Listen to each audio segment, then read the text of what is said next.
பொறுத்த வரைக்கும் jurisdiction of the subject matter பற்றி இதில் பேசுகிறாங்க. அதாவது கோர்ட்டோட இன்ஹரண்ட் ஜூரிஸ்டிக்ஷன் அப்படின்னு சொல்லும்போது அந்த சப்ஜெக்ட் மேட்டரை அந்த கோர்ட்டுக்கு ட்ரை பண்ணுறதுக்கான காம்பிடன்சி இருக்கா அப்படிங்கிறது வந்து இந்த செக்ஷன் 9ல். செக்ஷன் 15 to 20 நம்ம எடுத்துக்கிட்டோம்னா அங்கே வந்து பெக்கூனியரி ஜூரிஸ்டிக்ஷன் அண்ட் டெரிட்டோரியல் ஜூரிஸ்டிக்ஷன் பற்றி அங்கே சொல்லியிருப்பாங்க. ஸோ இந்த ரெண்டு ஜூரிஸ்டிக்ஷன் இந்த 3 விஷயங்களுக்குமே பார்த்தோம்னா ரொம்ப மேஜரான டிஃப்ரென்ஸ் இருக்குது. அதோட கான்சிக்வன்சஸும் வந்து டிஃப்ரென்ஸாக இருக்குது. நம்ம அந்த ஃபஸ்ட் இன்ஸ்டன்ஸ்லேயே இந்த ஜூரிஸ்டிக்ஷன் கோர்ட்டுக்கு இருக்கா இல்லையா அப்படிங்கிறத ரைஸ் பண்ணாமல் விட்டுட்டோம்னா வாட் இஸ் தி கான்சிக்வன்சஸ்ங்கிறது இந்த எல்லா சூட்ஸுக்குமே வந்து ஜூரிஸ்டிக்ஷன் ஆஃப் தி கோர்ட்லேயும் வந்து டிஃபர் ஆகுது. ஸோ ஃபஸ்ட்டு செக்ஷன் 9ல் முதல்ல ஜூரிஸ்டிக்ஷன் அப்படின்னு சொல்லும்போது செக்ஷன் 9 பொறுத்த வரைக்கும் வாட் இஸ் ஜூரிஸ்டிக்ஷன் அப்படின்னா jurisdiction of a court means the extent of the authority of a court to administer justice prescribed with reference to the subject matter, pecuniary value and local limit. So மொத்தத்துல வந்து jurisdiction of the court னா அதுக்கு வந்து இதுதான் meaning. Jurisdiction of a court means the extent of authority of a court to administer justice prescribed with reference to the subject matter, pecuniary value and local limit. So இதில் இந்த subject மேட்டர்னு சொல்லக்கூடியது தான் இந்த section 9ல் வர்றாங்க. அடுத்த பெக்கூனியரி value and local லிமிட்னு சொல்லக்கூடிய territorial jurisdiction வந்து 15 to 20 வந்து கவர் ஆகுது நமக்கு. ஸோ இப்போ இங்கே இந்த செக்ஷன் 9ல் வர பார்க்கக்கூடிய ஜூரிஸ்டிக்ஷன் ஆஃப் கோர்ட் நம்ம சப்ஜெக்ட் மேட்டர்னு சொல்கிறோம் இல்லையா. ஸோ இந்த ஜூரிஸ்டிக்ஷனை பொறுத்த வரைக்கும் பார்ட்டிஸ் வந்து இந்த உரிமையை வெய்வர் பண்ண முடியுமா அப்படின்னா வெய்வர் பண்ண முடியாது. இதெல்லாம் வந்து நம்ம செக்ஷன் 9க்குள்ளே என்ட்ரு ஆகிறதுக்கு முன்னாடி ஃபண்டமெண்டலான விஷயங்கள் சொல்லிட்டு இருக்கேன். செக்ஷன் 9ல் சொல்லக்கூடிய subject matter of the jurisdiction of subject matter பற்றி பார்ட்டிஸ் 2 பேரும் நம்ம வந்து இந்த கேஸை வந்து இங்கே ஃபைல் பண்ண வேண்டாம் அப்படின்னு சொல்லி அவங்களுக்குள்ளே வந்து விட்டு கொடுத்து வெய்வரோ இல்லை எஸ்டோப்பலோ ஏற்கனவே வந்து இந்த கோர்ட்டில் தான் போடணும் நம்ம ஒத்துக்கிட்டோம் இப்போ நீங்கள் தாண்டி போகிறீங்க இந்த மாதிரியான விஷயங்கள் எல்லாம் பார்ட்டி இந்த செக்ஷன் 9க்கு கீழே வந்து ப்ளீ பண்ண முடியுமானா பண்ண முடியாது. பட் இதுவே வந்து நம்ம 15 to 20 சொல்லக்கூடிய பிளேஸ் ஆஃப் சூயிங்கில் வந்து பெக்கூனியரி அண்ட் டெரிட்டோரியல் ஜூரிஸ்டிக்ஷன் பார்த்தோம்னா பார்ட்டிஸ் கேன் வெய்வர். அங்கே வந்து என்ன சொல்லியிருப்பாங்க அப்படின்னா at the initial point of time ஒரு கோர்ட் வந்து பெக்கூனியரி வேல்யூ அந்த கோர்ட்டுக்கு காம்பிடன்சி இல்லை டெரிட்டோரியல் ஜூரிஸ்டிக்ஷன் இல்லைன்னா ஃபர்ஸ்ட் இன்ஸ்டன்ஸ்லேயே வந்து அந்த ப்ளீயை வந்து ஆப்போசிட் பார்ட்டி ரைஸ் பண்ணிடணும் இந்த கோர்ட்டுக்கு காம்பிடன்சி இல்லை அப்படிங்கிறத. சப்போஸ் அவங்க அதை ரைஸ் பண்ணாமல் விட்டுட்டாங்க அப்படின்னா இட் டீம்டு தி பார்ட்டிஸ் வெய்வ்டு அப்படிங்கிற மாதிரி அங்கேயே வந்து அது வெய்வர் பண்ணின மாதிரி எடுத்துக்கொள்ளப்படும். ஸோ இதை தான் வந்து அங்கே செக்ஷன் 21 அண்ட் 21 கேபிட்டல் ஏல வந்து இந்த மாதிரி பெக்கூனியரி ஜூரிஸ்டிக்ஷன் ஒரு கோர்ட்டுக்கு இல்லை அப்படிங்கிற ஒரு காரணத்தை சொல்லி ஃப்ரெஷ் ஷூட் ஃபைல் பண்ண முடியாதுங்கிறது 21 ஏல சொல்லியிருப்பாங்க.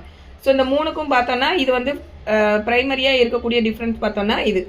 செக்ஷன் 9க்கு கீழே பாஸ் பண்ணப்படக்கூடிய டிகிரியை பார்த்தோம் அப்படின்னா ஒரு கோர்ட்டுக்கு வந்து இந்த சப்ஜெக்ட் மேட்டர் மேலே கோர்ட்டுக்கு காம்பிடன்சியே இல்லை. ஆனால் அந்த கோர்ட் வந்து அதை ட்ரை பண்ணி ஒரு ஜட்ஜ்மெண்ட் அண்ட் டிகிரி பாஸ் பண்ணுறாங்க அப்படின்னா அந்த டிகிரியோட வேல்யூ என்ன அப்படின்னு பார்த்தோம்னா இட் இஸ் அ நல் அண்ட் வாய்டு டிகிரி. அது ஸோ அந்த டிகிரி வந்து நல்லிட்டின்னு நம்ம சொல்லுவோம். ஸோ அந்த degree it cannot be enforced. So இது வந்து செக்ஷன் 9. பட் இதுவே வந்து ஸோ அங்கே 15 to 20 பொறுத்த வரைக்கும் அந்த காம்பிடன்சி இல்லாமல் ஒரு கோர்ட் வந்து டிகிரி பாஸ் பண்ணியிருக்காங்க அப்படின்னா அதோட அந்த டிகிரியோட வேலிடிட்டி என்ன அப்படின்னு பார்த்தோம்னா அது வந்து டிகிரி நல்லிட்டி கிடையாது, நல் அண்ட் வாய்டு நம்ம சொல்ல முடியாது. Unless and until it defeat the end of justice அப்படிங்கிற மாதிரி இருந்ததுன்னா மட்டும்தான் அதை வந்து நம்ம சேலஞ்ச் பண்ண முடியும். அதர்வைஸ் அந்த டிகிரி வந்து ஒரு வேலிடான டிகிரிங்கிற மாதிரி அங்கே இருக்கும். ஸோ இது வந்து ஒரு ப்ரைமரியான டிஃப்ரென்ஸு. தென் செக்ஷன் 9ல் வந்து நம்ம இதை வந்து என்ன சொல்லுவோம் அப்படின்னா இங்கே வந்து சப்ஜெக்ட் மேட்டர் இல்லாமல் ஒரு கோர்ட்டு டிகிரி பாஸ் பண்ணுறாங்க அப்படின்னா செக்ஷன் 9க்கு கீழே பாஸ் பண்ணுறாங்கன்னா அதை நம்ம என்ன சொல்லுவோம்னா கோரம் நான் ஜுடைஸ் அப்படின்னு சொல்லுவோம். கோரம் நான் ஜுடைஸ் அப்படின்னா என்னன்னா லேக் ஆஃப் ஜூரிஸ்டிக்ஷன். அந்த கோர்ட்டுக்கு ஜூரிஸ்டிக்ஷனில் வந்து இல்லை, லேக்கிங்காக இருக்குது. ஸோ அந்த மாதிரி ஒரு ஜூரிஸ்டிக்ஷன் இல்லாமல் இருக்கக்கூடிய ஒரு கோர்ட் பாஸ் பண்ணக்கூடிய அந்த இதை வந்து நம்ம அந்த ஜூரிஸ்டிக்ஷனை வந்து வித்தவுட் ஜூரிஸ்டிக்ஷன் ஒரு கோர்ட் ஆர்டர் பாஸ் பண்ணுறாங்கன்னா தட் இஸ் கால்டு கோரம் நான் ஜுடைஸ். ஸோ லாட்டின் டேர்மில் இதுக்கு பேர் கோரம் நான் ஜுடைஸ். CORAMNONJUDICE. பட் இதுக்கு எக்ஸப்ஷன் என்ன அப்படின்னு பார்த்தோம்னா சப்போஸ் வந்து ஒரு கோர்ட்டுக்கு இல்லாமல் 2 கோர்ட்டுக்கு வந்து சப்ஜெக்ட் மேட்டர் மேலே காம்பிடன்சி இருக்குது அப்படின்னா option is open to the parties. இப்போ உதாரணத்துக்கு வந்து நம்ம கார்டியன் ஓபி வந்து ஃபைல் பண்ணுறதை பார்த்தோம்னா ஹைகோர்ட்டுக்கும் காம்பிடன்சி கொடுத்துருப்பாங்க, at the same time district கோர்ட்டுக்கும் காம்பிடன்சி இருக்கும். 2 கோர்ட்ல எங்க வேணும்னாலும் பார்ட்டி வந்து கார்டியன் ஓபி வந்து கேஸ் ஃபைல் பண்ண முடியும். ஸோ இதை வந்து நம்ம என்ன சொல்லுவோம்னா கன்கரண்ட் ஜூரிஸ்டிக்ஷன் அப்படின்னு சொல்லுவோம். ஸோ இந்த மாதிரி கன்கரண்ட் ஜூரிஸ்டிக்ஷன் இருக்கிற இடத்துல வந்து நம்ம எந்த கோர்ட்ல வேணாலும் ஃபைல் பண்ணிக்கலாம். ஸோ அங்கே இந்த பிளியை ரைஸ் பண்ண முடியாது, இந்த கோர்ட்டுக்கு காம்பிடன்சி இல்லைன்னு சொல்ல முடியாது. Because law permits both courts have concurrent jurisdiction இடத்துல வந்து இந்த இதை வந்து நம்ம சொல்ல முடியாது. ஸோ அந்த மாதிரி அதே போல சில கேசஸ்ல வந்து எப்படி இருக்கும் அப்படின்னா மோர் தேன் 1 ஜூரிஸ்டிக்ஷன்ல வந்து கேஸ் ஃபைல் பண்ணலான்ற மாதிரியான ஒரு சிச்சுவேஷன் வரும். இப்போ உதாரணத்துக்கு டெஃபமேஷன் கேஸ்லாம் எடுத்துக்கிட்டோம்னா நியூஸ் ஆர்டிகிள்ஸ்ல மேகசின்ஸ்லாம் வந்து ஏதாவது டெஃபமேஷன் ஆர்டிகிள்ஸ் வந்து இஷ்யூ பண்றாங்கும் போது அது வந்து நமக்கு ஃபுல்லா எல்லா ஸ்டேட் ஃபுல்லா வந்து சர்க்குலேட் ஆகும். ஈவன் இந்தியாவுக்குள்ள ஃபுல்லா கூட அப்படி சர்க்குலேட் ஆகுதுன்னு வச்சுக்கிடுவோம். இந்தியாவுக்குள்ள உள்ள ஒரு மேகசின் இங்கே தான் பப்ளிஷ் பண்றாங்கன்னா அது ஃபுல்லாவே சர்க்குலேட் ஆகும். அப்போ இந்த மாதிரி கேசஸ்ல வந்து காஸ் ஆஃப் ஆக்ஷன் வந்து இந்த மேகசின் எங்கெங்கெல்லாம் வந்து பப்ளிஷ் ஆயிருக்கோ அந்த இடத்துல எல்லாமே வந்து காஸ் ஆஃப் ஆக்ஷன் அரோஸ் ஆகுறதுனால எல்லா இடத்துலையும் கேஸ் ஃபைல் பண்ணலான்ற மாதிரி ஒரு சூழ்நிலை வரும் இல்லையா. அப்போ அது மாதிரியான இடங்கள்ல வந்து பார்ட்டிஸ் வந்து தன்னை ரெஸ்ட்ரிக்ட் பண்ணிக்கலாம். நமக்கு வந்து ஏதாவது கேஸ் வந்து வருது அப்படின்னா இந்த கோர்ட்ல தான் கேஸ் ஃபைல் பண்ணணும் அப்படின்னு சொல்லி அந்த மாதிரியான இடங்கள்ல வந்து தே கேன் சோஸ். ஸோ இப்போ இது உதாரணத்துக்கு பார்த்தோன்னா நமக்கு இந்த மேகசின்ஸ்லாம் வந்து கீழே போட்டிருப்பாங்க, அந்த ஆர்டிக்கல்லாம் எழுதிட்டு அதில் குட்டியாக லாஸ்ட் ஏதாவது ஒரு பேஜில் போட்டிருப்பாங்க. ஏதாவது வந்து கேசஸ் வந்து லிட்டிகேஷன் ஏதாவது வேணும் போடணும் அப்படின்னா இந்த கோர்ட்டுக்கு தான் வந்து ஜூரிஸ்டிக்ஷன் இருக்குது, எந்த கேஸாக இருந்தாலும் நீங்கள் வந்து இந்த கோர்ட்டில் தான் ஃபைல் பண்ணணும் அப்படிங்கிற மாதிரி அவங்க போட்டிருப்பாங்க. இப்போ இதில் இந்த ஜூரிஸ்டிக்ஷன் ஆஃப் கோர்ட்டுன்னு சொல்கிறதுக்கும் இர்ரெகுலர் எக்ஸசைஸ் ஆஃப் ஜூரிஸ்டிக்ஷன் சொல்கிறதுக்கும் ஒரு டிஃப்ரென்ஸ் இருக்குது. ஃபார் எக்ஸாம்பிள் ஒரு கோர்ட்டுக்கு வந்து ஒரு சப்ஜெக்ட் மேட்டர் மேலே ஒரு கோர்ட்டுக்கு காம்பிடன்சியே இல்லை, ஆனால் அவங்க அந்த சப்ஜெக்ட் மேட்டரை எடுத்து கேஸை நடத்தி ஒரு ஆர்டர் பாஸ் பண்ணுறாங்க அப்படிங்கும்போது அது என்னவா மாறுதுன்னா ஜூரிஸ்டிக்ஷன் வந்து லேக் ஆகுது, அந்த டிகிரி வந்து நல் அண்ட் வாய்ட் ஆகுது. இதே வந்து இர்ரெகுலர் எக்ஸசைஸ் ஆஃப் ஜூரிஸ்டிக்ஷன்னா என்ன அப்படின்னா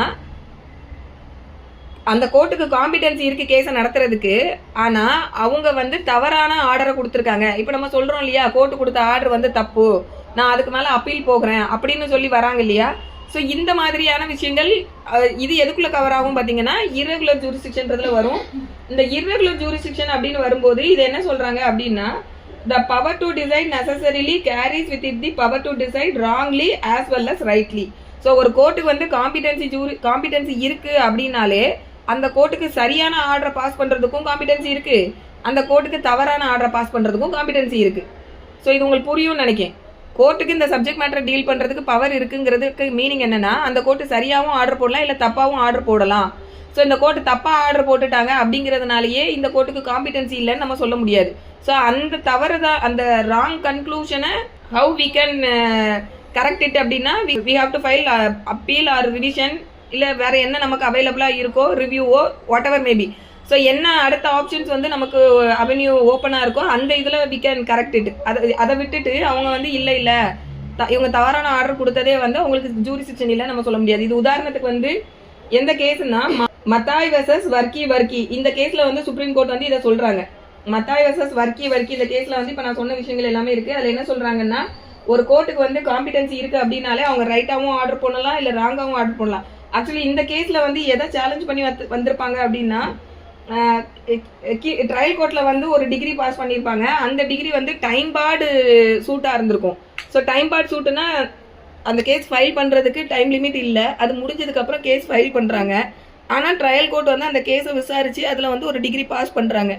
அதை சேலஞ்ச் பண்ணுவாங்க. என்ன சொல்லி சேலஞ்ச் பண்ணுவாங்கன்னா டைம் பார்டு சூட்டில் வந்து இவங்க ஆர்டர் போட்டது வந்து காம்பிடன்சி இல்லாமல் ஆர்டர் பாஸ் பண்ணியிருக்காங்க அப்படிங்கிறத இதில் சேலஞ்ச் பண்ணுவாங்க. அப்போ தான் சுப்ரீம் கோர்ட் என்ன சொல்கிறாங்க அப்படின்னா if the suit was barred by time and if the court decreed it, the court would be committing an illegality and therefore the aggrieved party would be entitled to have the degree set aside by performing an appeal against it அப்படிங்காங்க.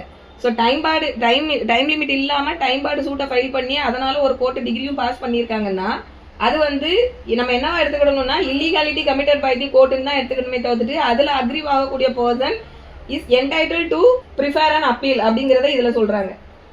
Then finally என்ன சொல்றாங்கன்னா if the party aggrieved does not take appropriate steps to have that error corrected, the erroneous degree will be held good and will not be open to challenge on the basis of being nullity. இதுவும் ரொம்ப முக்கியம் பாருங்க. என்ன சொல்றாங்கன்னா, suppose இந்த மாதிரியான ஒரு erroneous டிகிரியை வந்து பாஸ் பண்ணிட்டாங்க அப்படின்னா அந்த எரோனியஸ் டிகிரியில அஃபெக்டட் பார்ட்டி வந்து அப்பீல் வந்து ப்ரிஃபர் பண்ணிக்கலாம், இல்ல என்ன அவென்யூ இருக்கோ அது போகலாம். சப்போஸ் அவங்க அந்த ஆப்ஷனையே சூஸ் பண்ணாம அதுக்கு மேல அப்பீலே போகாம அப்படியே விட்டுடுறாங்கன்னு வச்சுக்கோமே, that erroneous decree will hold குட்ங்காங்க. ஸோ அந்த டிகிரியே வந்து அவ்வளவுதான் ஃபைனலா அதுவே ஹோல்டு குட்ன்ற ஸ்டேட்டஸ்ல இருக்கும். ஸோ இது வந்து நல்லிட்டியான டிகிரின்ற கிரவுண்ட்ல அதை நீங்க தனியா ஒரு சூட்டு போட்டு அதை சேலஞ்சும் பண்ண முடியாது.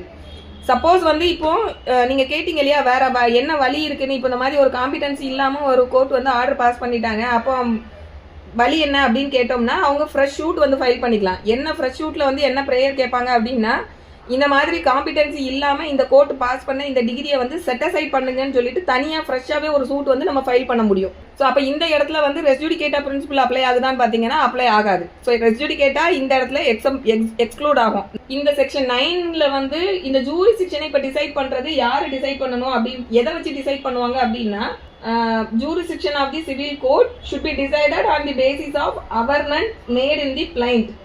ஸோ பிளைண்ட்ல சொல்லியிருக்க அவர்மெண்ட்ஸை மட்டுமே வச்சு டிசைட் பண்ண வேண்டியது தான் இந்த ஜூரிஸ்டிக்ஷன். ஸோ இந்த கேஸ் வேணும்னா அதில் நோட் பண்ணிக்கோங்க. அப்துல்லா வெர்சஸ் கலப்பா. இந்த கேஸ்ல வந்து இப்போ நான் சொன்ன இதுதான் சொல்றாங்க. இந்த கேஸ்ல ஃபேக்ட்ஸ் என்ன அப்படின்னா, சிவில் கோர்ட்ல வந்து சூட் ஃபைல் பண்றாங்க. என்ன ஃபைல் பண்றாங்கன்னா, declaration of title and possession and மீன் ப்ராஃபிட். ஸோ ப்ராப்பர்ட்டி என்னோடதுன்னு டிக்ளேர் பண்ணுங்கன்னு ஒரு ப்ரேயர், பொசஷனை என்கிட்ட வாங்கி கொடுங்க அப்படின்னு ஒரு ப்ரேயர், இன்னொன்று வந்து அவங்க அந்த இல்லீகல் பொசஷன்ல இருந்ததுனால பெனிஃபிட்ஸ் என்ன என்ஜாய் பண்ணாங்களோ அதை திருப்பி வாங்க சொல்லி மீன் ப்ராஃபிட். இதுக்காக சூட் வந்து ஃபைல் பண்றாங்க. இப்போ ஆப்போசிட் பார்ட்டி டிஃபெண்டன்ட் வந்து என்ன ப்ளீ ரைஸ் பண்றாங்க. இப்போ இதை பார்த்த உடனே சிவில் கோர்ட்டுக்கு ஓகே இது நம்ம சிவில் கோர்ட்டுக்குள்ள வரக்கூடியதான் அப்படிங்கறத அவங்க நம்பர் எடுத்துருவாங்க. இப்போ ஆப்போசிட் பார்ட்டி சொல்லக்கூடிய டிஃபெண்டன்ட் என்ன ரைஸ் பண்றாங்க அப்படின்னா, நான் வந்து டெனன்ட் தான், ஸோ நான் டெனன்ட் அவங்க லேண்ட்லார்ட் அப்படின்னு சொல்லும்போது இந்த இஷ்யூவை வந்து எங்களுக்கு நடுவில் இருக்கக்கூடிய இஷ்யூவை டிசைட் பண்ண வேண்டியது சிவில் கோர்ட்டுக்கு அவங்க வர முடியாது. ஸோ அவங்க வந்து அந்த ரெண்ட் கோர்ட்ஸை தான் வந்து அப்ரோச் பண்ணணும் அப்படின்னு சொல்லி பார்டு பை ஜூரிஸ்டிக்ஷன் அப்படின்னு சொல்லி டெனன்ட் வந்து ப்ளீ பண்றாங்க. ஸோ சுப்ரீம் கோர்ட் வரைக்கும் இந்த கேஸ் போகுது. இதுல சுப்ரீம் கோர்ட் என்ன சொல்றாங்க அப்படின்னா, the jurisdiction does not depend upon the defense taken by the defendant in the written statement. So written statementல defendant என்ன plea எடுக்கறாங்கங்கறத வச்சு jurisdiction வந்து அத வச்சு டிசைட் பண்றது கிடையாது. On a reading of the plaint as a whole, it is evident that the plaintiff appellant had filed a suit giving rise to the present appeal, treating the defendant as trespasser as they denied the title of the plaintiff appellant. So அப்ப plaintiff வந்து என்ன சொல்லி suit file பண்ணிருக்காங்கன்னா, defendant வந்து ஒரு ட்ரெஸ்பாசர், அவர் என் இடத்துக்குள்ள trespass பண்ணியிருக்காரு, அவர்கிட்ட இருந்து எனக்கு பொசிஷனை வாங்கி கொடுங்க, அவருக்கு அகைன்ஸ்டா டிக்ளரேஷன் கொடுங்க, மீன் ப்ராஃபிட் வாங்கி கொடுங்க. ஸோ இதுதான் அவர் சூட் ஃபைல் பண்ணியிருக்காரு. ஸோ நம்ம suit against the trespasser would lie only in the civil court and not in the revenue court. So suit against trespasser வந்து சிவில் கோர்ட்ல தான் லை ஆகும், ரெவன்யூ கோர்ட்டுக்கு போகாது. We are therefore of the consideration opinion that on the allegation made in the plaint the suit was cognizable by the civil court அப்படின்னு சொல்றாங்க. So ஃபைனலா அததான் சொல்றாங்க. சோ நான் முதல்ல சொன்ன மாதிரி ஜூரிஸ்டிக்ஷனை இத டிசைட் பண்றதுக்கு plaint averment is the only material facts. அதை பார்த்து அவங்க டிசைட் பண்ணணும். டிஃபெண்டன்டோட ரிட்டன் ஸ்டேட்மெண்ட் எல்லாம் பார்த்து டிசைட் பண்ற இஷ்யூ இது கிடையாது. தென் அடுத்து இன்னொரு கேஸ் இதுல வேணும்னாலும் எழுதிக்கோங்க, இது இன்னும் கொஞ்சம் கிளாரிஃபைடா இருக்கும். Bank of Baroda versus Moti Bai. Facts என்ன அப்படின்னு பார்த்தோம்னா, இவங்க பேங்க் ஆஃப் பரோடா வந்து லோன் கொடுத்தாங்க. அதுக்கு கொலாட்ரலா வந்து டிஃபெண்டன்ட் கிட்ட இருந்து சில ஹைபோதிகேஷன் பாண்ட் அண்ட் டீடு வந்து எக்ஸிக்யூட் பண்ணி வாங்கிக்கிறாங்க. இந்த ஹைபோதிகேஷன் பாண்ட் அண்ட் மார்ட்கேஜ் டீடு வந்து டெனன்சி ஆக்டுக்கு கீழே அவங்க அதை எழுதி வாங்குறாங்க. இதுக்கப்புறம் இப்போ அவங்க வந்து அந்த லோனை வந்து செட்டில் பண்ணலன்னு சொல்லிட்டு பேங்க் வந்து சூட் ஃபைல் பண்றாங்க.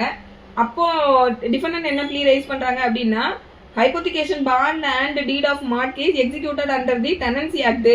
ஸோ அதனால சிவில் கோர்ட்டுக்கு வந்து ஜூரிஸ்டிக்ஷன் கிடையாது, ரெவன்யூ கோர்ட்டுக்கு தான் போகணும் அவங்க அப்படின்னு சொல்லி அவங்க ப்ளீ ரைஸ் பண்றாங்க. அப்போ வந்து இதுல சுப்ரீம் கோர்ட் என்ன சொல்றாங்க அப்படின்னா, சூட்டோட நேச்சர் என்னங்கிறத தான் பார்க்கணும். சூட்டோட நேச்சர் என்னது? Recovery of money. ஸோ அதுக்கு வந்து உங்களுக்கு கொலாட்ரலா டாக்குமெண்ட்டை வந்து எக்ஸிக்யூட் பண்ணி கொடுத்துருக்காங்க. தட் இஸ் டோட்டலி அது வந்து ஒரு இன்சிடென்டலா அது கொலாட்ரலா இருக்கக்கூடிய ஒரு செக்யூரிட்டிக்காக எழுதி வாங்கப்பட்ட கொலாட்ரல் பாண்ட்ஸ் தான். அதுவே தவிர்த்துட்டு பிரைமரியா என்னன்னா, இவங்க பேங்க் வந்து கமர்ஷியல் டிரான்சாக்ஷன்ல வந்து ஈடுபடக்கூடிய பிசினஸ் பண்றாங்க. ஸோ அதுக்கு வந்து அவங்க மணி ரெக்கவரி சூட்டு தான் ஃபைல் பண்ணப்பட்டிருக்கு. ஸோ சிவில் கோர்ட்டுக்கு ஜூரிஸ்டிக்ஷன் வந்து இதுல இருக்கு அப்படிங்கிறது இதுல சொல்லியிருப்பாங்க. ஸோ அந்த கேஸோட சப்ஸ்டன்ஸ் என்னன்றதை பார்த்து நீங்க டிசைட் பண்ண வேண்டியது இது ஃபார்ம் ஆஃப் தி சூட்டை வந்து பார்க்கணுன்றது இல்லைன்றது.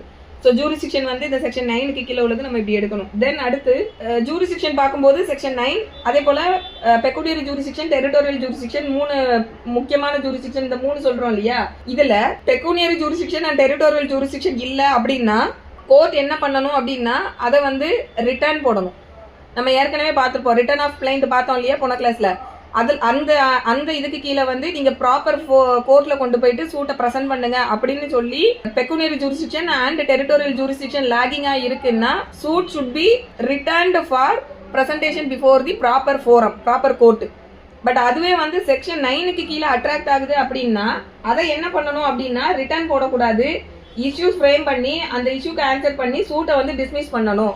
சப்போஸ் அந்த கோர்ட்டுக்கு வந்து ஜூரிஸ்டிக்ஷன் இல்லைன்னா அந்த சூட்டை என்ன பண்ணணும்னா டிஸ்மிஸ் பண்ணணும் அப்படிங்கிறது இதுவும் வந்து ஒரு மெயினான டிஃபரன்ஸ் இந்த 3 விஷயங்களையும் நம்ம பார்க்கும்போது. ஸோ இதை சொன்ன கேஸ் வந்து டோபாண்டாஸ் வெர்சஸ் கோரக்ராம். இந்த கேஸ்ல வந்து இதை சொல்றாங்க, if the jurisdiction is only of relating to a territorial limit or pecuniary limit, the plaint will be ordered to be returned for presentation to the proper court. If on the other hand it is found that having regard to the nature of the suit it is not cognizable by the class of the court to which the court belongs, the plaintiff's suit will have to be dismissed in its entirety. என்டையரா வந்து சூட்டையே வந்து dismiss பண்ணிடணும் அப்படிங்கிறது இந்த section 9க்கு கீழே வந்து subject matter jurisdiction இல்லை அப்படின்னா அது. ஸோ நெக்ஸ்ட் இதுல வந்து இந்த செக்ஷன் 9 பொறுத்த வரைக்கும் இந்த வேர்டு ரொம்ப முக்கியம். இன்ஹரண்ட் ஜூரிஸ்டிக்ஷன் பக்கத்துல எழுதிக்கோங்க. கோர்ட்டுக்கே வந்து எனக்கு ஜூரிஸ்டிக்ஷன் இல்லையா இருக்குதா இல்லையான்னு டிசைட் பண்றது அந்த சிவில் கோர்ட்டுக்கே இருக்கக்கூடிய அவங்களோட உள்ளார்ந்த அதிகாரம். So inherent jurisdiction.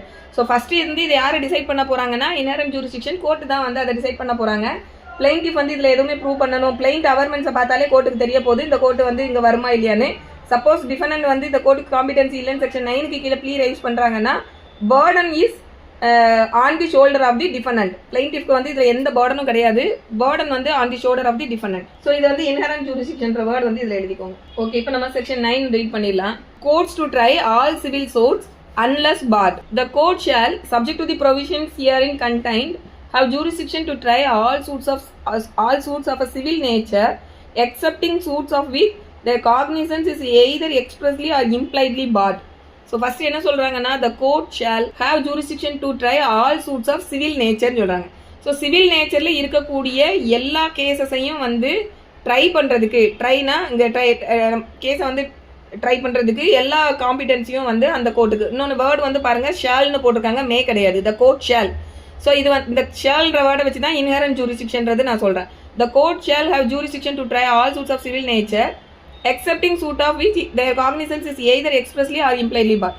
சரி, அப்போ எல்லா சிவில் நேச்சர் சூட்டுக்கும் வந்து சிவில் கோர்ட் வந்து ட்ரை பண்றதுக்கான காம்பிடன்சி இருக்கு. அதுக்கு எக்ஸப்ஷன் என்ன அப்படின்னா வெளிப்படையாவோ இல்லை உட்கிடையாகவோ வந்து அந்த கோர்ட்டோட காம்பிடன்சி வந்து தடை செய்யப்பட்டிருக்குன்னா அப்போ வந்து அவங்க அதை வந்து பண்ண முடியாது. சரி, இப்போ இங்க வந்து இந்த சிவில் நேச்சர் அப்படின்னு சொல்லி ஒரு வார்த்தை யூஸ் பண்ணியிருக்காங்க. வெறும் சிவில் கேஸ்ன்னு சொல்லலை, அதாவது சிவில் ப்ரொசீடிங்னு சொல்லலை, சிவில் நேச்சர் அப்படிங்கிற வேர்டை வந்து ஸ்பெசிஃபிக்கா யூஸ் பண்ணியிருக்காங்க. இந்த சிவில் நேச்சர் சொல்லக்கூடிய வேர்டு வந்து ரொம்ப வைடரான ஒரு டேர்ம். ஸோ இந்த சிவில் நேச்சர் நம்ம என்னன்னு எடுத்துக்கிடணும் அப்படின்னா கிரிமினல், பொலிட்டிக்கல் இது மாதிரியான நேச்சர்ல இருக்கக்கூடிய சூட்ஸ் இல்லாம மீதி எல்லாமே வந்து இந்த சிவில் நேச்சர்ன்றதுக்கு கீழே வந்து அட்ராக்ட் ஆகும். ஸோ அதாவது இப்போ ரொம்ப சிம்பிளா என்னன்னா ஃபேமிலி டிஸ்பியூட்ஸும் சிவில் நேச்சர் தான், லேண்ட்லார்ட் டெனன்ட் டிஸ்பியூட்ஸும் சிவில் நேச்சர் தான், ப்ராப்பர்ட்டி டிஸ்பியூட்ஸும் சிவில் நேச்சர் தான், என்னோட ஏதாவது வந்து ஒரு ஆஃபீஸ் ரிலேட்டடான சூட்ஸு எல்லாமே வந்து இண்டஸ்ட்ரியல் டிஸ்பியூட்ஸு, லேபர் டிஸ்பியூட்ஸு, கன்சியூமர் டிஸ்பியூட்ஸு எல்லாமே வந்து பார்த்தீங்கன்னா என்னன்னா சிவில் டிஸ்பியூட்ஸ் தான். இது எல்லாமே சிவில் நேச்சர்ன்றதுக்குள்ள இது எல்லாமே அடங்குது. ஸோ அப்போ எது எக்ஸ்க்ளூட் ஆகுதுன்னு பார்த்தீங்கன்னா பொலிட்டிக்கல் நேச்சரில் வரக்கூடியதும் கிரிமினல் கேசஸ், கிரிமினல் லாக்கு கீழே வருது இல்லையா. ஸோ இந்த நேச்சர்ல இல்லாத இந்த சிவில் நேச்சர்னு சொல்லக்கூடிய கலர்ல வரக்கூடிய எல்லாத்தையுமே விசாரிக்கிறதுக்கு சிவில் கோர்ட்டுக்கு காம்பிடன்சி இருக்குன்னு ஃபர்ஸ்ட் சொல்றாங்க. அடுத்தது செகண்ட் பார்ட்ல என்ன சொல்றாங்கன்னா unless expressly or impliedly barred.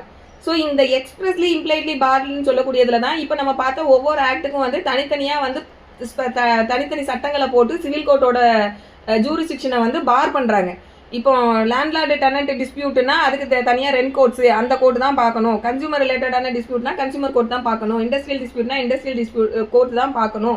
So இந்த மாதிரி அதே போல் இப்போ பேங்கிங் ரிலேட்டடானதெல்லாம் வந்து டிஆர்டி இது மாதிரி ஒரு ஸ்பெஷல் ஆக்ட்ஸ் வந்து சிவில் கோர்ட்டோட ஜூரிஸ்டிக்ஷனை பார் பண்ணி ஒரு ஆக்ட்ஸ் வந்து கொண்டு வரும்போது அது எக்ஸ்பிரஸ்லி பார்டுன்றதுக்கு கீழே வருது. ஸோ இன் ஜென்ரல் நம்ம பார்த்தோம்னா இப்போ நம்ம பார்த்த எல்லா மாற்றமே சிவில் கேஸ் தான். ஆனால் தனிப்பட்ட முறையில் தனியாக ஒரு சட்டத்தை இயற்றி அந்த சட்டத்தின் மூலமாக நீங்கள் சிவில் கோர்ட்டுக்கு போகக்கூடாது. இந்த சட்டத்துக்கு கீழே தனியாக ஒரு கோர்ட்டை எஸ்டாப்ளிஷ் பண்ணி இல்லைனா ஒரு ட்ரிபியூனலை கான்ஸ்டியூட் பண்ணி நீங்கள் தான் இதை பார்க்கணும், இல்லைனா வேறு ஏதாவது அத்தாரிட்டியை கான்ஸ்டியூட் பண்ணி அவங்க தான் இதை டீல் பண்ணணும் அப்படின்னு சொல்லி கொண்டு வரும்போது அது வந்து இந்த எக்ஸ்பிரஸ்லி பார்ட் அப்படின்றதுக்கு கீழே வருது. ஸோ அப்போ எந்தெந்த இடத்துலலாம் இந்த மாதிரி ஸ்பெஷலாக வந்து ஒரு ஒரு ஒரு ஃபோரம் ஒரு ட்ரிபியூனல் எதுவுமே இல்லாமல் இருக்கக்கூடிய எல்லா மேட்டர்ஸும் எங்கே வரும்னா civil court, regular ordinary traditional civil கோர்ட்ஸுக்குள்ள தான் வரும். இம்ப்ளைட்லி பார்டுன்னு ஒரு வார்த்தை சொல்கிறாங்க. இம்ப்ளைட்லி பார்டுன்னா வேற ஒன்றுமே இல்லை, ஒரு ஆக்டில் எக்ஸ்பிரஸாக ஒரு ப்ரொவிஷனில் வந்து சிவில் கோர்ட்டோட காம்பிடன்சி பார் ஆகுது அப்படின்னு ஒரு ப்ரொவிஷன் இல்லை. ஆனால் அந்த ஆக்ட் வந்து எப்படி இருக்குன்னு பார்த்தீங்கன்னா செல்ஃப் கண்டைன்ட் ஆக்டாக இருக்குது.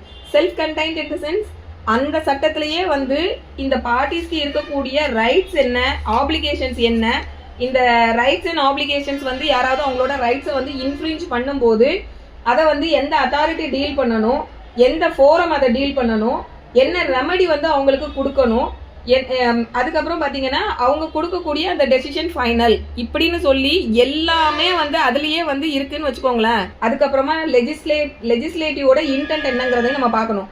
லெஜிஸ்லேட்டிவோட இன்டென்ட் வந்து அதை பார்க்கும்போது சிவில் கோர்ட்டோட ஜூரிஸ்டிக்ஷனை வந்து இதை பார் பண்ணணும் அப்படிங்கிற இன்டென்ட்டோட தான் அது வந்து எனாக்ட் பண்ணப்பட்டிருக்கு. அப்படிங்கும்போது எக்ஸ்பிரஸாக ஒரு ப்ரொவிஷனை போட்டு இந்த ப்ரொவிஷன் இந்த சட்டம் வந்து சிவில் கோர்ட்டோட ஜூரிஸ்டிக்ஷனை பார் பண்ணுதுன்னு ஸ்பெசிஃபிக் ப்ரொவிஷன் இல்லைனா கூட இப்போ நம்ம பார்த்த இந்த கண்டிஷன்ஸ் எல்லாமே அந்த சட்டத்துக்குள்ள கவர் ஆகுதுன்னு வைங்களேன். That is called impliedly barred. So அதை தான் நம்ம சிம்பிளாக என்ன சொல்லுவோம்னா செல்ஃப் கண்டைன்ட் ஆக்ட்னு நம்ம சொல்லுவோம். ஸோ அந்த சட்டத்துக்குள்ளே எல்லாமே இருக்கும். ஸோ அங்கேயே வந்து ஃபர்ஸ்ட் அத்தாரிட்டி சொல்லியிருப்பாங்க, ஃபர்ஸ்ட் அத்தாரிட்டிக்கு மேலே வந்து அப்பலேட் அத்தாரிட்டி யாருன்னு சொல்லியிருப்பாங்க, அப்பலேட் அத்தாரிட்டிக்கு மேலே வந்து நம்ம போகிறதா இருந்தால் ஹைகோர்ட்டுக்கு போகலாம். அந்த மாதிரி எல்லாமே ஹையரார்கி ஆஃப் தி ஃபோரமும் அங்கேயே சொல்லியிருப்பாங்க. ஸோ இது மாதிரி வரதெல்லாம் வந்து பார்த்தீங்கன்னா இம்ப்ளைட்லி பார்ட். அங்கே ஸ்பெசிஃபிக் ப்ரொவிஷன் வந்து பார் பண்ணக்கூடியது இருக்காது. It's called impliedly barred. So இது இல்லாமல் சில விஷயங்கள் வந்து இம்ப்ளைடாக பார் ஆகும். என்ன அப்படின்னு பார்த்தோம்னா பப்ளிக் பாலிசி அடிப்படையில் வந்து நிறைய சூட்ஸ் வந்து நம்ம கோர்ட்டுக்கு வர முடியாதுன்றது பப்ளிக் பாலிசி பிரின்சிபலுக்கு கீழே வந்து நம்ம கோர்ட்டுக்கு வர முடியாதுன்னு இருக்கும். உதாரணத்துக்கு வந்து section 23 of contract act. Section 23 contract ஆக்ட்ல பார்த்தோம்னா அன்லாஃபுல் கன்சிடரேஷன் ஆப்ஜெக்ட்டுக்காக வந்து ஒரு கான்ட்ராக்ட் போட்டிருந்தாங்கன்னா யாரும் வந்து கோர்ட்டுக்கு போயிட்டு ஒரு ரிலீஃப் கேட்க முடியாது அப்படிங்கிறது நம்ம பார்த்துருப்போம். அதே போல் வந்துட்டு ஒரு ஜட்ஜி வந்து ஒரு ஆர்டர் பாஸ் பண்ணுறாங்க, அவங்க கோர்ஸ் ஆஃப் டியூட்டிஸ் வந்து ஒரு ஆர்டர் பாஸ் பண்ணுறாங்க அப்படிங்கும்போது அந்த ஜட்ஜுக்கு அகேன்ஸ்டாக அவங்க போட்ட ஆர்டர்னால நான் பாதிக்கப்பட்டுட்டேன், அவங்களுக்கு அகேன்ஸ்டாக ஒரு கேஸ் ஃபைல் பண்ண முடியாது. அதே போல் வந்து கோர்ட்டில் வந்து நான் சாட்சி சொல்கிறதுக்கு எனக்கு காசு தரேன்னு சொன்னாங்க, ஆனால் அதுக்கப்புறம் எனக்கு தரல, அதுக்காக நான் ஒரு சூட்டை போட்டு எனக்கு பணத்தை வாங்கி கொடுங்க. ஸோ இந்த மாதிரியான விஷயங்கள்லாம் பார்த்தீங்கன்னா பப்ளிக் பாலிசின்றதுக்கு கீழே வந்து இதெல்லாம் வந்து கட்டையில் ஆகும். ஸோ இந்த மாதிரி இருக்கிறதும் வந்து சிவில் கோர்ட்ஸுக்கு வந்து நம்ம வர முடியாது. ஸோ அப்போ ஃபர்ஸ்ட் பார்ட் நீங்கள் செக்ஷன் 9 பார்த்தீங்கன்னா the court shall have jurisdiction to try all suits of civil nature excepting suit of which their cognizance is either expressly or impliedly barred. So இது புரிஞ்சிருக்கும்னு நினைக்கிறேன். இதில் வந்து subject to the provision herein contained அப்படின்னு சொல்லி அதில் வந்து ஒரு சப்ஜெக்டிவ் ஒன்று சொல்கிறாங்க. ஸோ இது என்ன அப்படின்னா கீழே வந்து 2 எக்ஸ்பிளனேஷன் கொடுத்துருக்காங்க இல்லையா. ஸோ இந்த எக்ஸ்பிளனேஷனுக்கு கட்டுப்பட்டு தான் இது செயல்படும். ஃபர்ஸ்ட் எக்ஸ்பிளனேஷன் என்னன்னா கோர்ட்ல வந்து எதுக்காக கேஸ் ஃபைல் பண்ணியிருக்காங்க அப்படின்னா ரைட் டு ப்ராப்பர்ட்டி இல்லைனா ரைட் டு ஆஃபீஸ், இதுதான் அவங்க ரிலீஃபாக கேட்டிருக்காங்க. ஒன்று எதர் இந்த ப்ராப்பர்ட்டியில் எனக்கு ரைட் இருக்கு, இல்லை எனக்கு இந்த போஸ்ட் இந்த ஆஃபீஸ் இந்த போஸ்ட் வந்து ஹோல்டு பண்ணுறதுல இந்த ஆஃபீஸ்க்கு ஐ எம் என்டைட்டில். ஸோ இந்த நேச்சர்ல தான் இதுதான் வந்து ரிலீஃபாக கேட்டு ஒரு சூட் ஃபைல் பண்ணியிருக்காங்க. இந்த சூட்ல வந்து இன்சிடென்டலா கோர்ட் எதையும் டிசைட் பண்ண வேண்டியது இருக்கு அப்படின்னா question relating to religious rights or செரிமனிஸையும் அதுல வந்து இன்சிடென்டலா பார்க்க வேண்டியது இருக்கு. அந்த மாதிரி இருந்தா கூட that also comes under civil nature சூட்ன்றதுக்கு கீழே அது கவர் ஆகும்னு ஃபர்ஸ்ட் எக்ஸ்பிளனேஷன்ல சொல்றாங்க. ஸோ ஒரு கேஸ்ல வந்து ரிலீஜியஸ் ரைட்ஸ் செரிமனிஸையும் வந்து டிசைட் பண்ண வேண்டியது வருது கோர்ட்டுக்கு அப்படின்றனால அந்த ஒரு கிரவுண்ட்னால மட்டுமே அது வந்து சிவில் நேச்சர் சூட் இல்லைன்னு நம்ம சொல்ல முடியாது. பட் முழுக்க வந்து மெயின் கேஸே வந்து ஒரு ரிலீஜியஸான மேட்டர் தான் அப்படின்னா அதெல்லாம் வந்து சிவில் கோர்ட்டோட ஜூரிஸ்டிக்ஷன்ல வந்து வராது. அதை நம்ம புரிஞ்சுக்கணும். ஸோ உதாரணத்துக்கு வந்து எதெல்லாம் வராது அப்படின்னா suit involving principally religious rights or ceremonies, purely religious rights or ceremonies சம்பந்தப்பட்ட விஷயம் தான் அந்த சூட்ல இன்வால்வ் ஆகுதுன்னா அது வந்து இதுக்கு கீழே கவர் ஆகாது. அதுக்கப்புறம் கேஸ்ட் ரிலேட்டட் ஆனது suit involving principally caste questions அது வந்து சிவில் கோர்ட்டோட இந்த நேச்சர் ஆஃப் சிவில் சூட்டுன்றதுல பார் ஆகுது. அதுக்கப்புறம் வந்து சில பேர் வந்து எனக்கு தான் முதல் மரியாதை கொடுக்கணும், எனக்கு தான் ஹானர் பண்ணணும், எனக்கு தான் டிக்னிட்டி கொடுக்கணுன்ற மாதிரி மியர் டிக்னிட்டி ஆர் ஹானர்ன்ற நேச்சர்ல வரக்கூடியதெல்லாம் இதுக்கு கீழே வந்து கவர் ஆகாது. தென் செகண்ட் எக்ஸ்பிளனேஷன்ல for the purpose of the section it is immaterial whether or not any fees are attached to the office referred to in explanation 1 or whether or not such office is attached to a particular place. So இந்த explanation ஒன்னை வந்து நம்ம decide பண்ணும்போது இப்போ வந்து ஒரு ஆஃபீஸ்க்காக வந்து அவங்க கேஸ் ஃபைல் பண்ணுறாங்கும் போது அந்த ஆஃபீஸ் ரிலேட்டடாக அவங்க வந்து ஏதாவது ஃபீஸ் வந்து வாங்கிட்டு இருந்தாங்களா, அதுலேருந்து அவங்களுக்கு ஏதாவது வந்து ரெமுனரேஷன் வந்துகிட்டு இருந்ததா, அதில் அட்டாச்சு ஃபீஸ் ஏதாவது அட்டாச் ஆயிருந்தான்றது இம்மெட்டீரியல். அதே போல் அந்த பர்டிகுலர் ஆஃபீஸ் வந்து எந்த இடத்துல இருக்குது, அந்த ப்ராப்பர்ட்டி எந்த இடத்துல இருக்குது அப்படிங்கிறதெல்லாம் வந்து இம்மெட்டீரியல். ஸோ சிம்பிளாக என்ன அப்படின்னா, suit is relating to a property or an office அப்படின்னு இருந்ததுன்னா, whether it is attached with fees or not, or whether it is attached with a particular place அப்படிங்கிறதெல்லாம் வந்து immaterial. Automatically it comes under civil நேச்சர்ன்றதுல வந்துடும். So அப்போ civil கோர்ட்டுக்கு jurisdiction வந்துடும். So இதுதான் இந்த எக்ஸ்பிளனேஷன் ரெண்டுலையும் சொல்லியிருக்காங்க. தென் அடுத்து பர்டன் ஆஃப் ப்ரூஃப். நான் முதல்ல சொன்ன மாதிரி யார் வந்து இந்த செக்ஷன் 9க்கு கீழே ஜூரிஸ்டிக்ஷன் இல்லைன்னு யார் சொல்கிறாங்களோ அவங்க தான் வந்து இது பண்ணணும். பிளைண்டிஃப்க்கு இதில் எந்த வேலையுமே கிடையாது. ஸோ செக்ஷன் 9 பொறுத்த வரைக்கும் நட்சலாக வந்து மொத்தமே ஒரு 11 ரூல்ஸ் தான். நான் அதை கரெக்டாக சொல்லிடுறேன், ஹிண்ட் மாதிரி போட்டுக்கோங்க. இது வந்து உங்களுக்கு எக்ஸாமுக்கு ப்ரிப்பேர் பண்ணுறீங்கன்னா டிஸ்கிரிப்டிவ் டைப்புக்கு இதெல்லாம் உங்களுக்கு யூஸ் ஆகும். So a civil court has jurisdiction to try all suits of civil nature unless their cognizance is barred expressly or impliedly. அது வந்து நம்ம ப்ரொவிஷன்லேயே இருக்காது. Then consent can neither confer nor take away jurisdiction of the court. So consent can neither confer நார் take away. யாரும் consent கொடுக்கவும் முடியாது. அதே போல் ஒரு கோர்ட்டுக்கு இருக்கக்கூடிய ஜூரிஸ்டிக்ஷனை பார்ட்டிஸே வந்து ஒத்துக்கிட்டு ஜூரிஸ்டிக்ஷன் இல்லாமல் வேற ஒரு கோர்ட்டில் நம்ம போட்டுக்கலான்னு வெய்வரும் பண்ண முடியாது. தென் அடுத்த ரூல் வந்து a degree passed by a court without jurisdiction is a nullity and the validity thereof can be challenged at any stage of the proceedings, in execution proceedings or even in collateral proceedings. So even collateral proceedingsல கூட இந்த without jurisdiction சொல்லக்கூடிய இதை வந்து நம்ம rice பண்ண முடியும். தென் அடுத்து there is a distinction between want of jurisdiction and irregular exercise thereof. So want of ஜூரிஸ்டிக்ஷனுக்கும் irregular எக்ஸசைஸுக்கும் நான் முதலே சொன்னேன், irregular எக்ஸசைஸுங்கிறது ராங்காக வந்து ஒரு ஜட்ஜ்மெண்ட்டையோ ஒரு டிகிரி கொடுக்கறது, ராங் ஆர்டர் கொடுத்துட்டாங்கிறதுனால மட்டுமே ஜூரிஸ்டிக்ஷன் இல்லைன்னு சொல்ல முடியாது. ஸோ ரெண்டுக்கும் டிஃப்ரென்ஸ் இருக்கு. Then every court has inherent power to decide the question of its own jurisdiction. So இந்த இன்ஹரண்ட் என்ற வேர்டு வந்து ரொம்ப ரொம்ப முக்கியம். சிவில் கோர்ட்டுக்கே அந்த இன்ஹரண்ட் ஜூரிஸ்டிக்ஷன் அவங்களுக்கே உள்ளார்ந்த அதிகாரம் இருக்கு. தென் அடுத்து jurisdiction of a court depends upon the averment made in the plaint and not upon the difference in the written statement. So இது வந்து plaint averment வச்சு முடிவு பண்ண வேண்டியது, not depending upon the written statement. Then for deciding jurisdiction of a court, the substance of a matter and not its form is important. Substance தான் பார்க்கணும், அதோட form என்னன்றது நமக்கு important கிடையாது. Then every presumption should be made in favor of jurisdiction of a civil court. So இதுவும் ரொம்ப முக்கியம். ஏன்னா no court shall try அப்படின்னு ஆரம்பிக்காங்க, சாரி the court shall tryன்னு ஆரம்பிக்காங்க. அப்போ இங்க என்ன ப்ரிசம்ஷன் என்னன்னா, எல்லா சிவில் கோர்ட்டுக்கும் வந்து சிவில் கேஸை ட்ரை பண்றதுக்கான காம்பிடன்சி இருக்குன்றது ப்ரிசம்ஷனே முதல்ல. ஸோ ஷால் ப்ரிசம்ஷன் இது ரொம்ப முக்கியம். ஸோ அதுதான் இங்க சொல்றாங்க, every presumption should be made in favour of a jurisdiction of a civil court. So கோர்ட்டுக்கே இருக்குங்கிறத முடிவு பண்ணிக்கணும். அப்போ யார் இல்லைன்னு வந்து டிஃபெண்டன்ட் சொல்றாங்களோ அவங்க தான் அதை ப்ரூவ் பண்ணணும் இல்லைங்கிறது. தென் a statute out ousting jurisdiction of a court must be strictly construed. இது என்னன்னா, சப்போஸ் ஏதாவது ஒரு ஸ்பெஷல் ஆக்ட்ல வந்து ஸ்பெசிஃபிக்கா சிவில் கோர்ட்டுக்கு போகக்கூடாதுன்னு பார் இருக்கு அப்படின்னா it should be strictly followed அப்படிங்கிறது. Then burden of proof of exclusion of jurisdiction of a court is on the party who asserts. யார் வந்து கோர்ட்டுக்கு ஜூரிஸ்டிக்ஷன் இல்லைன்னு அசட்டிவா சொல்றாங்களோ அவங்களுக்கு தான் அதை நிரூபிக்க வேண்டிய பர்டன் இருக்கு. தென் even where jurisdiction of a civil court is barred, it can still decide whether the provision of an act have been complied with or whether an order was passed dehaars the provision of law. இது ரொம்ப முக்கியம். இது என்ன அப்படின்னா, இந்த dehaarங்கிற word என்னன்னா out side தி ஸ்கோப்னு அர்த்தம். dehaarங்கிற word Latin டேர்முக்கு meaning என்னன்னா அவுட் சைட் தி ஸ்கோப். இப்போ நம்ம பார்த்துட்டே வந்தோம் இல்லையா, சில ஸ்பெஷல் ஆக்ட்ஸுக்கு கீழே வந்து எக்ஸ்க்ளூசிவா வந்து அந்த எக்ஸ்பிரஸ் பார் கிரியேட் பண்றாங்க. அப்போ வந்து சிவில் கோர்ட்டோட ஜூரிஸ்டிக்ஷன் ஊஸ்ட் ஆகுது. இந்த மாதிரி சிவில் கோர்ட்டோட ஜூரிஸ்டிக்ஷன் ஊஸ்ட் ஆகுது அப்படின்னு இருந்தா கூட அந்த ஸ்பெஷல் ஆக்டுக்கு கீழே வரக்கூடிய அந்த ஃபோரம் இருக்காங்க இல்லையா, அவங்க வந்து அவங்களோட ஆம்பிட்டை தாண்டி அவங்களோட ஸ்கோப்புக்கு அவுட் சைடு அவங்க வெளியில போறாங்க அப்படிங்கும்போது அந்த இஷ்யூஸ் எல்லாம் டிசைட் பண்றதுக்கு ஆட்டோமேட்டிக்கா சிவில் கோர்ட்டுக்கு ஜூரிஸ்டிக்ஷன் வந்துடும். இது புரியும்னு நினைக்கிறேன். அதாவது அந்த ஃபோரம் வந்து அல்ட்ரா வைரஸா செயல்படுறாங்கன்னு வச்சுக்கிடுவோம். ஸோ அவங்களோட எல்லையை மீறி அவங்க போகக்கூடிய இஷ்யூஸ், இப்போ எல்லையை மீறி அவங்க போகக்கூடிய விஷயங்களை தடுக்கிறதுக்கு அப்போ அந்த இடத்துல நமக்கு ஆட்டோமேட்டிக்காக சிவில் கோர்ட்டுக்கு வந்துட்டு நம்ம வந்து கேஸ் வந்து ஃபைல் பண்ண முடியும். ஸோ அதுதான் வந்து இதில் சொல்கிறாங்க.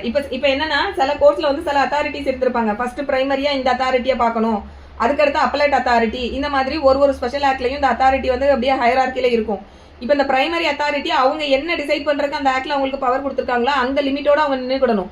அவங்க அவங்களோட அந்த டெரிட்டரிய பவுண்டரியை வந்து தாண்டி அவங்களோட அவுட் சைடு தி ஸ்கோப் போறாங்க இல்ல அல்ட்ரா வைரஸா போறாங்கும் போதெல்லாம் அந்த இடத்துலலாம் சிவில் கோர்ட்டோட ஜூரிஸ்டிக்ஷன் வந்து பார் ஆகாது. தென் இப்போ நம்ம இந்த பார்த்த இந்த இத்தனை ரூல்ஸ் பார்த்தோம்லே மொத்தம் 11 ரூல்ஸ். இந்த 11 ரூல்ஸும் வந்து சொல்லியிருக்க கேசஸ் வந்து எழுதிக்கோங்க. Premier automobile versus Kamalakar.